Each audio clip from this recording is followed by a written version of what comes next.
నమస్తే. నేను మీ అశ్విని కుమార్. బలమైన శక్తి, ఒక బలమైన నాయకుడు దేశానికి రక్షణ కవచంలాగా నిలబడి ఎక్కడా కూడా దేశాన్ని విచ్ఛిన్నం చేయటానికి ప్రయత్నిస్తున్న శక్తులకి పూర్తిగా అడ్డుగోడుగా ఉన్నప్పుడు రకరకాల ప్రయత్నాలు చేస్తూ ఉంటారు భారతదేశాన్ని డీస్టెబిలైజ్ చేయటానికి. కొత్త రకంగా టెర్రరిస్టులు కొత్త దారులు వెతుక్కుంటున్నారు. బాంబు దాడులకు అవకాశం లేదు. తర్వాత ట్రైన్ డెరైల్మెంటు, పట్టాల మీద రాళ్ళు పెట్టి, ఐరన్ రాడ్స్ పెట్టి ఈ రకంగా ప్రయత్నించారు. అన్ని రకాలుగా ప్రయత్నించారు. మత ఘర్షణలకు ప్రయత్నించారు. ఎక్కడా కూడా వర్కౌట్ కాలేదు ఈ 10 సంవత్సరాల్లో. ఇప్పుడు కొత్త రకంగా భారతదేశంలో చాలా అదృష్టమని చెప్పచ్చు, పెద్ద పెను ప్రమాదం తప్పిందని చెప్పచ్చు భారతదేశానికి. ఏటీఎస్ వాళ్ళు, గుజరాత్ ఏటీఎస్ వాళ్ళు 24 గంటల కిందట పట్టుకున్న ఒక 3 టెర్రరిస్టులు కానీ, లేదు కొన్ని గంటల ముందు జమ్మూ కాశ్మీర్ పోలీసులు హర్యానా వాళ్ళతో కలిసి పట్టుకున్న టెర్రరిస్టులు, వీళ్ళని పట్టుకున్నప్పుడు చాలా ఆశ్చర్యకరమైన విషయాలు బయటపడినాయి. ముఖ్యంగా హైదరాబాద్కి సంబంధించి ఒక టెర్రరిస్ట్ కూడా, వీళ్ళందరూ మళ్ళీ విద్యావేత్తలు, చదువుకున్న వాళ్ళు, డాక్టర్ వృత్తిలో ఉన్నవాళ్ళు, కానీ వాళ్ళ వెనకున్నది మాత్రం భయంకరమైన కుట్రకోణం. పూర్తిగా భారతదేశాన్ని ఎట్లాగైనా సరే విచ్ఛిన్నం చేయాలి ఏదో రకంగా. గుజరాత్ ఏటీఎస్ అరెస్ట్ చేసిన 3 టెర్రరిస్టులు అయితే, ఒక అతను డాక్టరు, ఇంకొక 2 ఉత్తరప్రదేశ్ నుంచి వచ్చారు, ఒకళ్ళైతే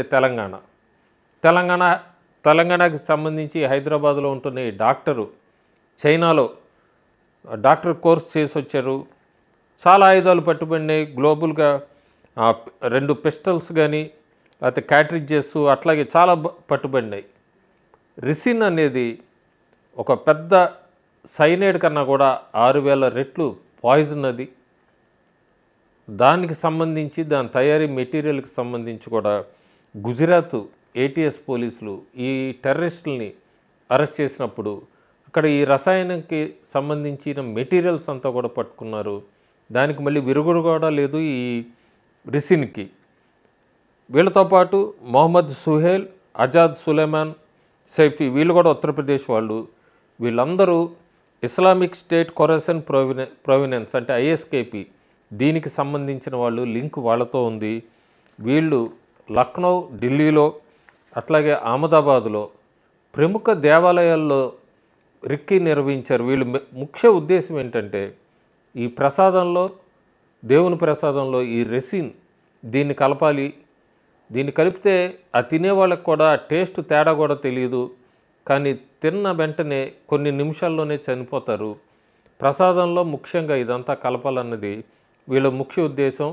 హిందువుల మధ్య ఇట్లా టెంపుల్స్లో, గుడిలో, దేవాలయాల్లో ఇట్లా ప్రసాదాలు కల్తీ అయిపోయినాయి, ఇవి తిని అని హిందూ మనోభావాలు దెబ్బతీయాలి, హిందువులకి మధ్య గొడవ పెట్టాలి, దీన్నన్నిటికీ కూడా ప్రధానమంత్రికి లింక్ పెట్టాలి. ఇది వీళ్ళ మెయిన్ ముఖ్య ఉద్దేశం.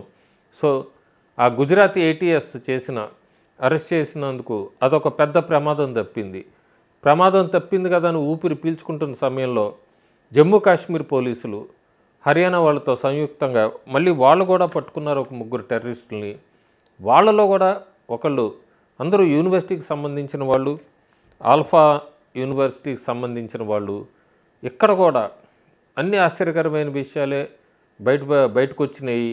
ఢిల్లీలో పెద్ద ఎత్తున బాంబు బ్లాస్ట్లు ఇవన్నీ ప్లాన్ చేశారు. అమోనియం నైట్రేటు ఇవన్నీ సంబంధించిన ఎక్స్ప్లోజివ్ మెటీరియల్స్ అంతా కూడా వాళ్ళ దగ్గర దొరికినాయి.